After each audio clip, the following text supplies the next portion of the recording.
আজ ধানের ক্ষেতে রৌদ্র ছায়ায় লুকোচুরি খেলা, নীল আকাশে কে ভাসালে সাদা মেঘের ভেলা। আজ ভ্রমর ভোলে মধু খেতে উড়ে বেড়ায় আলোয় মেতে। আজ কিসের তরে নদীর চরে চখা চোখির মেলা। ওরে যাব না আজ ঘরে রে ভাই, যাব না আজ ঘরে। ওরে আকাশ ভেঙে বাহিরকে আজ নেবরে লুট করে। যেন জোয়ার জলে ফেনার রাশি, বাতাসে আজ ছুটছে হাসি। আজ বিনা কাজে বাজিয়ে বাঁশি, কাটবে সকল বেলা।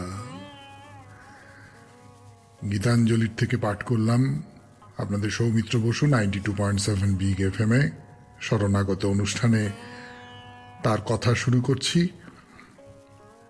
আজ শুক্রবার 5ই কার্তিক 1428,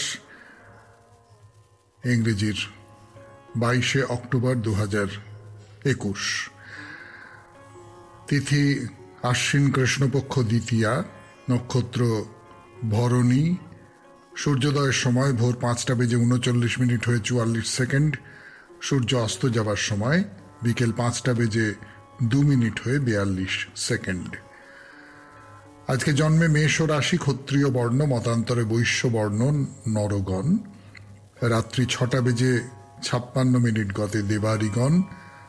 রাত্রি 1:39 গতে বৃষ রাশি, বৈশ্য বর্ণ, মতান্তরে শূদ্রবর্ণ।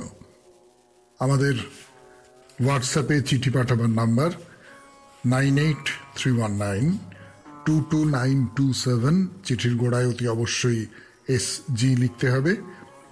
আর আমাদের ফেসবুকের নাম হলো শরণাগত সৌমিত্র, SHARANAGATA শরণাগত, SOUMITRA সৌমিত্র। আজকের অনুষ্ঠানে কি কি আছে সে কথা আপনাদের জানাবো, কিন্তু তার আগে জানাবো একটা জরুরি কথা। সেটা হচ্ছে আজ শুক্রবার মানে আজকে সন্ধে 6টার মধ্যে আপনাদের যে বিষয় বিজয়া দশমী, সে কালে কাল, অর্থাৎ আপনাদের ছোটবেলায় বিজয়া দশমী কেমন ছিল, এখন কেমন, তাই নিয়ে নিজেদের অভিজ্ঞতার কথা, তত্ত্বের কথা বলবেন না, নিজেদের অভিজ্ঞতার কথা একটু 200 শব্দের মধ্যে, 200 থেকে 225 শব্দের মধ্যে একটু লিখে আমাদের কাছে পাঠান। আগামী রবিবারের শরণাগত, তার বিষয় হবে বিজয়া দশমী, সেকাল একাল। এবারে বলি আজকের অনুষ্ঠান সম্পর্কে। প্রথমে তো পুরাণ চিরন্তনের সরস্বতী সম্পর্কে কথা বলবো। সরস্বতী সম্পর্কে নানান রকমের তত্ত্ব আছে, সেই সমস্ত কথাবার্তা বলবো। তারপরে চলে যাব গীতার কথায়।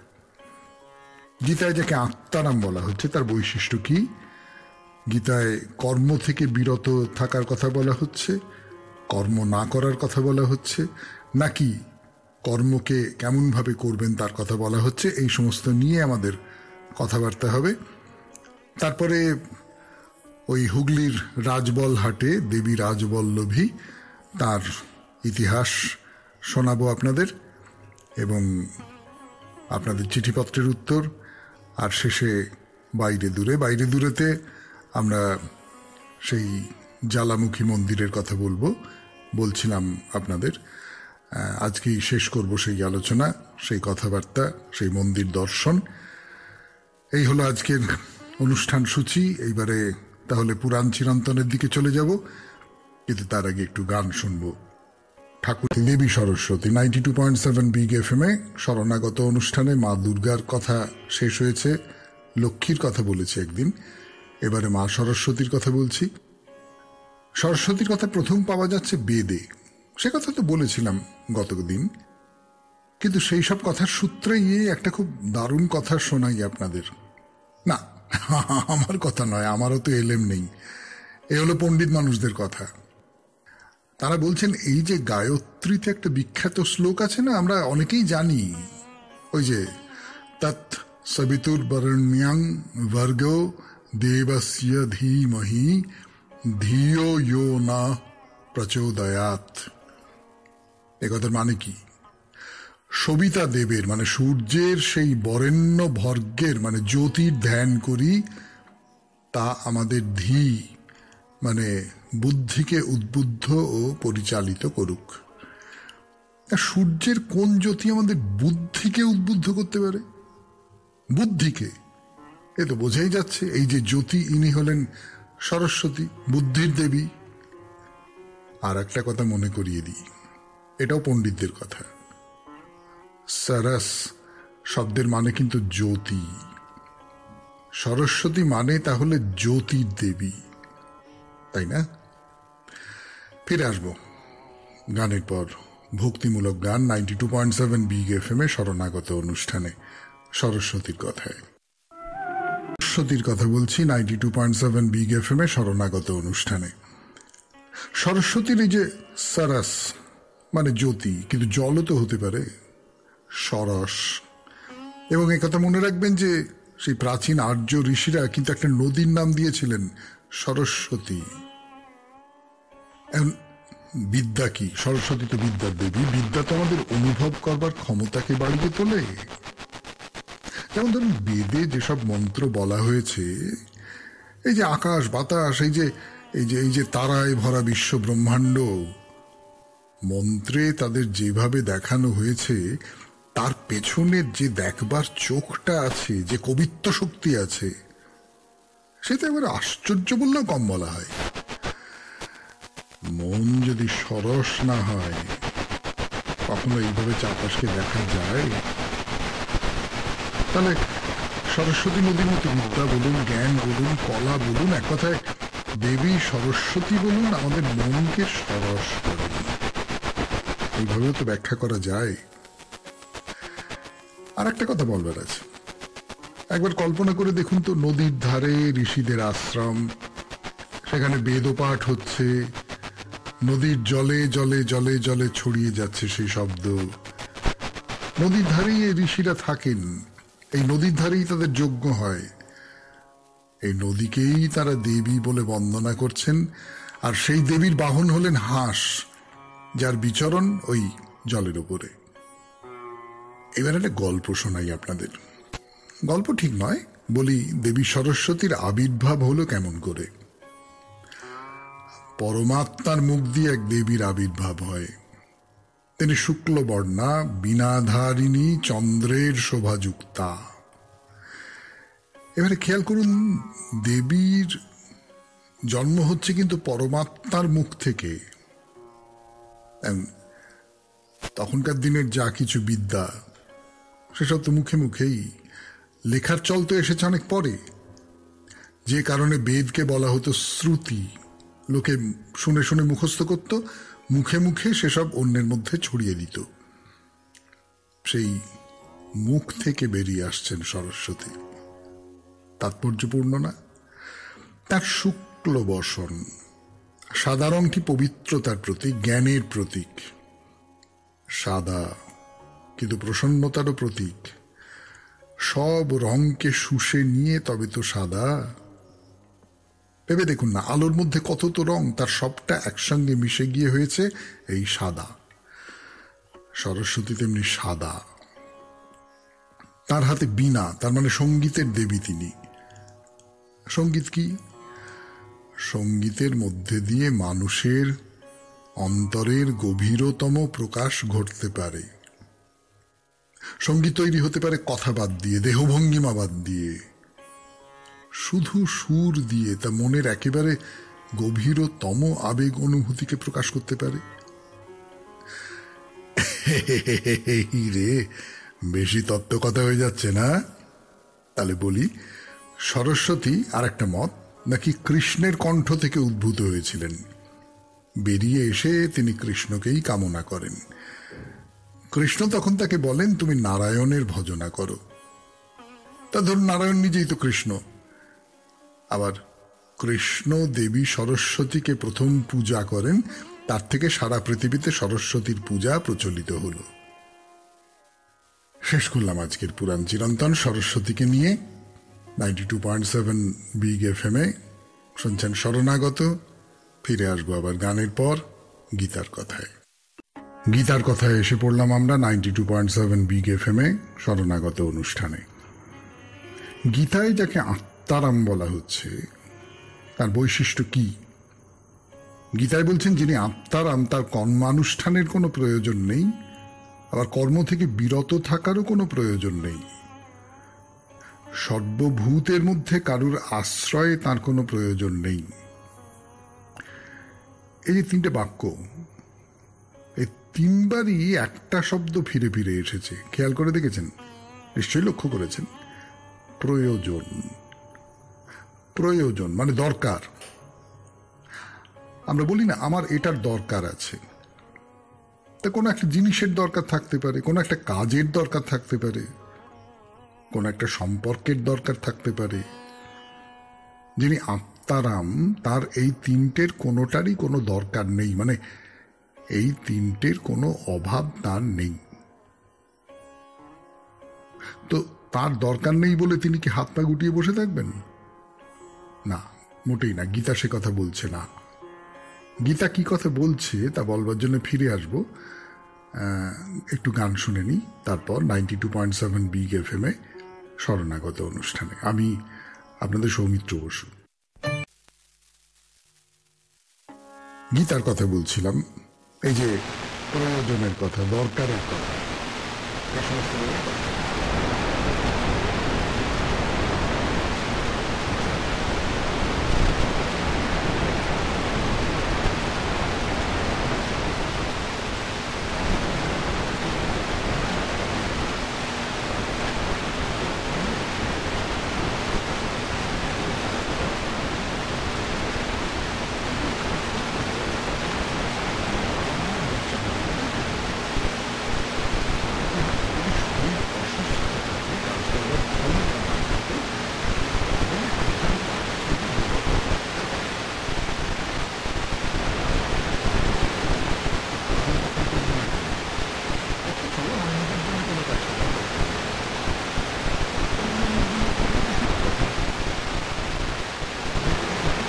আগেকার দিনে এই ধরনের মানুষের সংখ্যা খুব বেশি ছিল, এখন বেশ খানিকটা কমে গেছে।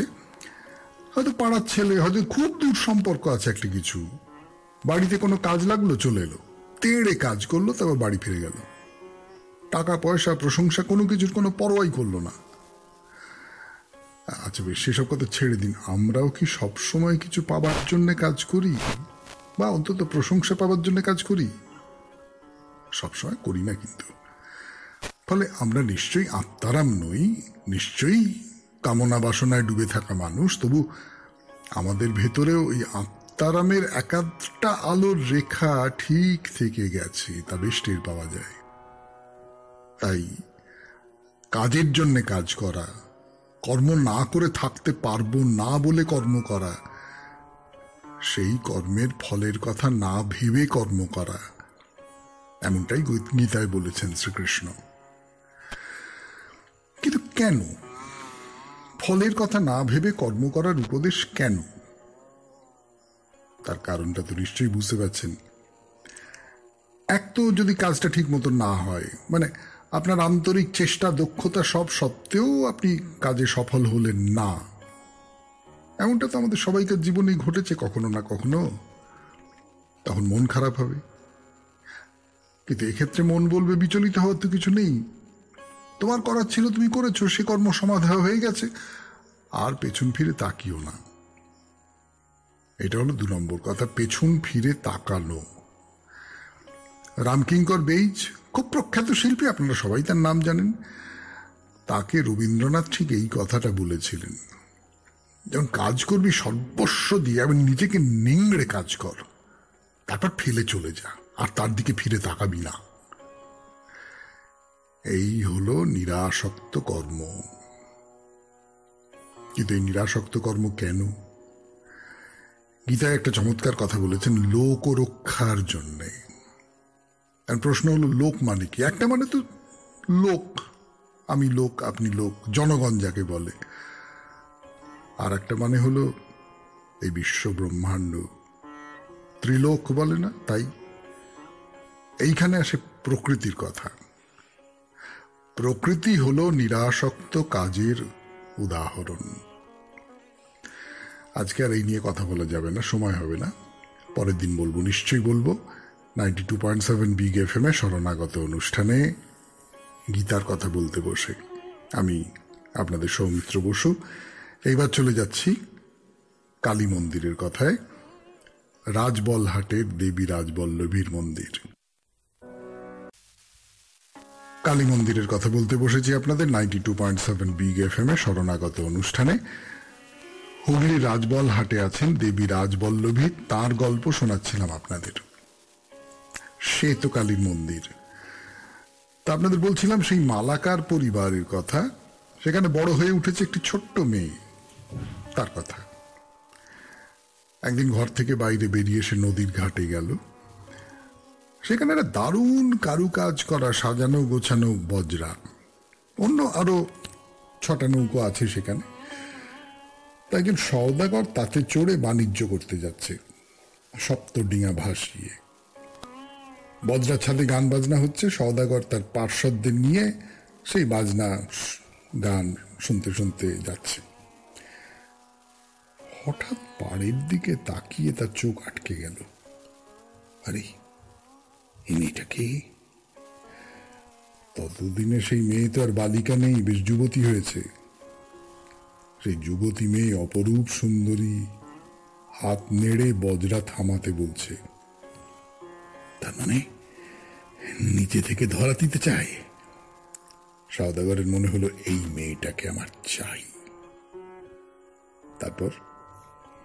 তারপরের কথা পরে, মানে গানের পরে। শুনছেন শরণাগত 92.7 বিগ FM এ। আমি আছি আপনাদের সঙ্গে, আপনাদের সৌমিত্র বসু। আশা ছেড়ে সপেছি প্রাণ, আমি জেনে শুনে বিষ করেছি পান, আমি জেনে। তো যেমন মনে হওয়া তেমনি আদেশ। সওদাগরের বজরা, তার সঙ্গে লাগোয়া আরো 6টা নৌকো একসঙ্গে পাড়ে ভিড়ল। নেমে এলো লোক লস্কর। কিন্তু মেয়ে তো বজরায় উঠবার জন্য নৌকো থামায়নি, সে শুধু ভালো করে গান শুনতে চায় বলে বজরা থামাতে বলেছিল। কিন্তু সওদাগর তো চায় অন্য কিছু। তার লোকেরা ঘিরে ফেললো মেয়েটাকে, জোর করে তুলছে বজরায়। সে বজরা তো আছে সবার শেষে, তার আগে পরপর 6টা নৌকো। মেয়েকে নিয়ে লোকজন প্রথম নৌকোয় উঠলো। মেয়ে পা দেওয়ার সঙ্গে সঙ্গে সেই নৌকো, সেখান থেকে জল উঠতে আরম্ভ করলো। ভুর ভুর করে সে নৌকো ডুবে গেল। দ্বিতীয় নৌকোয় তুললো, তাই। তৃতীয় নৌকো জলে ডুবে গেল। এমনি করে সপ্তডিঙার 6টা ডিঙা ডুবে গেল জলে। বাকি থাকলো শুধু সেই সওদাগরের বজরা। সওদাগর তো বজরার ছাদ থেকে তাকিয়ে আছে, চোখে পলক পড়ছে না। তার 6টা নৌকো চোখের সামনে ডুবে গেছে, যেন নিজের চোখে দেখেও বিশ্বাস হচ্ছে না। ঠিক তখনই একটা দৈববাণী হলো। আকাশ থেকে কে যেন বলে উঠল, তুই জানিস তুই কি করেছিস? তুই জানিস এই যে মেয়েকে তুই জোর করে বজরায় তুলতে যাচ্ছিস, তিনি আর কেউ নন, স্বয়ং দেবী ভগবতী। শোনা মাত্র সওদাগরের ঘোর কাটল। দৈববাণী বলল, যা এখনই সাষ্টাঙ্গে প্রণাম করে ক্ষমা চা। তাই চাইছি মা, তাই চাইছি, আমি অবোধ অন্যায় করেছি, আমাকে তুমি ক্ষমা করো। তার আকুল প্রার্থনায় দেবী সন্তুষ্ট হলেন, বললেন, বেশ, তোকে ক্ষমা করলাম, কিন্তু একটা শর্তে। এইখানে তুই আমার একটা মন্দির তৈরি করে দিবি। সেই মন্দিরে যেন নিয়মিত পুজো হয়, তার ব্যবস্থা করবি। তাই হবে মা, তাই হবে, তোমার ইচ্ছাই পূর্ণ হবে। বলতে বলতে মুখ তুলে সওদাগর দেখল দেবী নেই। আর তার ডুবে যাওয়া 6টি নৌকো আবার জলের ওপর ভেসে উঠেছে, আগের মতো আলতো স্রোতে দুলছে। এই হলো এই রাজবল্লভী দেবী মায়ের মন্দির তৈরির ইতিহাস। সেই যে নদী, সে ছিল কংসাবতী। কংসাবতী এখন তার স্রোত এখান থেকে সরিয়ে নিয়েছে। যেখান দিয়ে নদী বইতো সেখানে একটা পাড়া আছে, তার নাম মালঞ্চ পাড়া। সেখানে এখনো কঘর মালাকার বাস করে। কেমন লাগলো গল্প? ভালো। তাহলে চলুন এবার মন্দির দর্শন করতে যাওয়া যাক। মন্দিরে ঢোকবার আগে চোখে পড়বে একটা বিশাল বট গাছ, কতকালের পুরনো কে জানে। বাঁদিকে পরপর দুটো পুকুর। দেবীকে দর্শন করবার আগে যে কোনো একটা পুকুরে স্নান সেরে পবিত্র হয়ে নিতে পারেন। তারপর নাট মন্দির, বেশ অনেকটা জায়গা জুড়ে।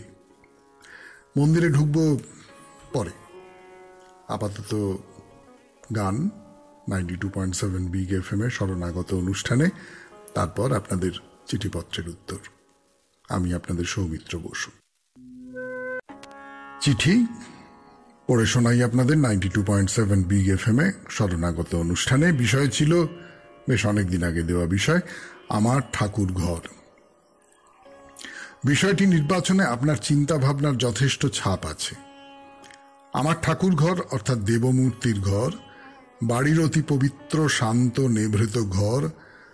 আমরা সবাই ওই ঘরকে সবচাইতে উৎসাহজনক ইচ্ছাশক্তির উৎসস্থল হিসেবে মানি।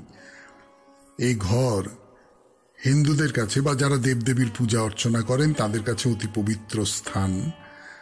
বাড়ির সব সদস্যরাও সেইভাবে দেখেন। আমাদের মনের কথা নিভৃতে আমার ঠাকুর ঘরে ঠাকুরকে বলে আমরা একটু শান্তি পাই। বাড়ির সবচাইতে নিভৃতে পবিত্র অংশে আমার ঠাকুর ঘর করা হয়। বাস্তুকারদের মতে উত্তর পূর্বে বা উত্তর কিংবা পূর্বে হলেই অতি উত্তম। আমার ঠাকুর ঘর মনকে শান্ত করবে যদি সেটা হালকা গোলাপি, নীল বা শুধু সাদা হয়। পুজোর সময় মুখ উত্তর কিংবা পূর্বে থাকলে ভালো। বাথরুমের সঙ্গে আমার ঠাকুর ঘরের দেওয়াল এক হবে না। আমার ঠাকুর ঘরে থাকবে সুন্দর একটি সিংহাসন, কাঠের বা মার্বেল পাথরের। তার উপরে অধিষ্ঠান হবে আরাধ্য দেবদেবীর, যাকে আমরা পুজো করব। দেবদেবী বেশি বড় হবে না, 9-10 ইঞ্চির মধ্যে। আমার ঠাকুর ঘরে প্রদীপ জ্বলবে, কিন্তু অতি অবশ্যই সেটা মাটিতে থাকবে না এবং পুজোর সময় সব সময় জ্বলবে। আমার ঠাকুর ঘরে আমরা অনেকটা সময় কাটাই, সব ধর্মেই এটা আছে। আরাধ্যাকে মনের কথা বলে শান্তি সন্ধান করি। সেই হিসেবে মন্দির, মসজিদ, গুরুদ্বার বা চার্চ সবই আমার ঠাকুর ঘর। আমার ঠাকুর ঘরে ঠাকুর অর্থাৎ আরাধ্যাকে নানাভাবে আমরা সাজাই, মনের যতনে মাধুরী মিশায়ে। জলে ধূপ, বাজে বাইরে কাঁসর ঘণ্টা, বয়ে চলে আনন্দ আরাধনা। ঠাকুরের আশীর্বাদ নিই আমার ঠাকুর ঘরে এসে। আরও আসে নতুন মেয়ে জামাই। পরীক্ষার আগে ছোটবেলাতে আমি লুকিয়ে আমার ঠাকুর ঘরে প্রণাম করেছি কতবার। মুখে ভাত শুভ কামনায়, স্বামী সন্তানের মঙ্গল কামনায় কতবার আসেন স্ত্রী এই ঘরে বারে বারে। আমার ঠাকুর ঘরের সামনে উৎসবে লোকের সমাগম কত, নাচ, উল্লাস, আনন্দ, অনেক কিছু দেখি, ভালো লাগে বেশ। অতি দুঃখে সবাই আসে, দুঃখের কথা বলতে আমার ঠাকুর ঘরে। প্রভু তোমা লাগি আঁখি জাগে, দেখা নাই পাই, পথ চাই, সেও মনে ভালো লাগে। কবিগুরুর কথা, লিখেছেন বিমল কুমার সিংহ, কোন্নগর, হুগলি থেকে। চিঠি শেষ হলো। এইবারে চিঠি সম্পর্কে ঘোষণা। আগামী রবিবারের বিষয় বিজয়া দশমী, সে কালে কাল। আজকে সন্ধ্যের মধ্যে 200 থেকে 215-20 শব্দের মধ্যে আপনার লেখাটি, আপনার স্মৃতিকথা, পুরনো সময় বিজয়ের দিনগুলো বা এই সময় বিজয়ের দিনগুলো লিখে চটপট পাঠিয়ে দিন। তত্ত্বের কথা না লেখাই ভালো, কেমন? তাহলে এখন একটু গান, তারপর বাইরে দূরে 92.7 বিগ FM এ শরণাগত অনুষ্ঠানে আমি আপনাদের সৌমিত্র বসু। গানের পর আবার সৌমিত্র বসুর কথা 92.7 বিগ FM এ শরণাগত শুনছেন আপনারা। বাইরে দূরে, বাইরে দূরে আমরা জ্বালামুখী মন্দিরের ভেতরে প্রবেশ করতে চলেছি।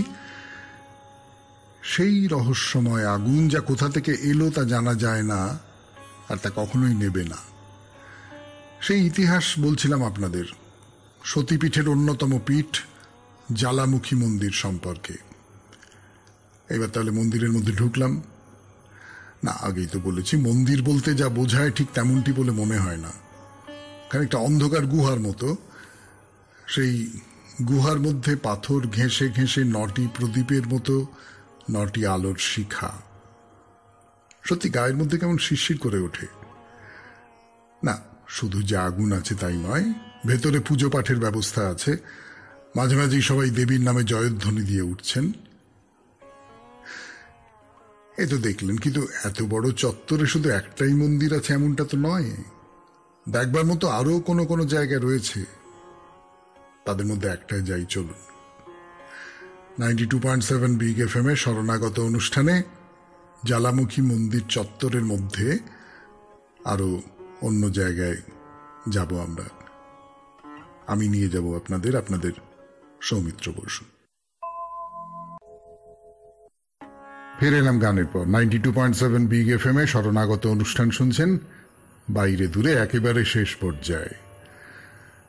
ছোট্ট একটা মন্দির, অবশ্য জানি না এখানে মন্দির বলা যাবে কি না, তবে দ্রষ্টব্য তো বটেই। গ্রিলের দরজা, গ্রিল দিয়ে ঘিরে রাখা আছে সামনের দিকটা। সেইখানে একটা সাইনবোর্ড লটকানো, তাতে লেখা রয়েছে, আকবর দ্বারা চড়ায়া গয়া ছত্র ইহা পড়হই। ওই যে বলেছিলাম, মহামতি সম্রাট আকবর এই মন্দিরের আগুন কিছুতেই নেভাতে না পেরে শেষে পরাজয় স্বীকার করে নিয়ে এই মন্দিরের মাথায় দেবার জন্য সোনার ছাতা তৈরি করে দিয়েছিলেন। আর সেই ছাতা উড়ে গিয়ে দূরে পড়েছিল। যেখানে পড়েছিল সেইখানে একটা ঘর তুলে দেওয়া হয়েছে। ভেতরে শোকেসে রাখা আছে আকবরের পাঠানো সেই সোনার ছাতা। এখন অবশ্য সে আর সোনার নেই, অন্য কোনো ম্লান ধাতুতে পরিণত হয়ে গেছে। এছাড়া আছে বিশাল একটা মন্দির, বিরাট হল ঘরে নানান দেবদেবীর মূর্তি বসানো আছে। তো দেখাতে হলো সতীর জিহ্বা যেখানে পড়েছিল সেই তীর্থস্থানটিকে। এবার আমরা চলে যাই অন্য কোনো সতীপীঠে, যে জায়গা অভিমানিনী সতীর শরীরের অন্য কোনো একটা অঙ্গকে ধারণ করে রেখেছে। কোথায় যাব, চলুন যাই জলন্ধর। পাঞ্জাবের জলন্ধর, সেখানে সতীর বাঁ স্তন এসে পড়েছিল। আবার কালিকা পুরাণে বলছে না, বাম স্তন নয়, 2টি স্তনই এসে পড়েছিল এইখানে গড়ে উঠেছে যে মন্দির, তার নাম ত্রিপুর মালিনী মন্দির।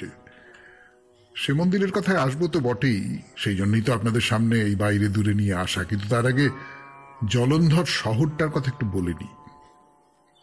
এই শহরের নাম তো আমরা সবাই জানি, কিন্তু এই শহরের ইতিহাস জানি কজন? সেই ইতিহাসের কথা বলি আপনাদের ছোট্ট করে। কত পুরনো এই শহর! হারাপ্পা মহেঞ্জোদারোর কথা ইতিহাসে পড়েছেন তো? সেই যে আর্য সভ্যতারও আগে আমাদের দেশের বিশেষ করে পশ্চিম দিকে যে সভ্যতা তৈরি হয়ে উঠেছিল, জলন্ধর সেই সময়কার শহর পণ্ডিতেরা বলছেন। তাই তো গেল ইতিহাসের কথা। এবার আমরা আসি পুরাণের প্রসঙ্গে। এই কথা কি আপনারা জানেন, জলন্ধর বলে একজন দৈত্য ছিল? তার যে কাহিনী, সে একেবারে যাকে বলে রোমহর্ষক। যখন তুলেই ফেলেছি তখন প্রসঙ্গটা শেষ করাই যাক। একদিন ইন্দ্র গেছেন কৈলাসে শিবের সঙ্গে দেখা করবার জন্য। গিয়ে দেখেন সেখানে শিবের পাশে এক ভয়ানক দেখতে পুরুষ বসে আছেন। ইন্দ্র যত শিবকে জিজ্ঞেস করেন, ইনি কে, কি এর পরিচয়? শিব কোনো উত্তর দেন না। তারপর এক ভয়ঙ্কর কাণ্ড ঘটল। সেই কাণ্ডের কথা আজকে না, সেই কাণ্ডের কথা পরের দিন 92.7 বিগ FM এ শরণাগত অনুষ্ঠানে বাইরে দূরে এই পর্যায়ে। আপাতত যেটুকু বলে বিদায় নেব সেটা হচ্ছে, আমাদের হোয়াটসঅ্যাপে চিঠি পাঠাবার নাম্বার 9831922927, চিঠির গোড়ায় অতি অবশ্যই SG। আর আমাদের ফেসবুক হলো শরণাগত সৌমিত্র, SHARANAGATA শরণাগত, SOUMITRA সৌমিত্র। তাহলে আজকের মতো আসি, ভালো থাকবে।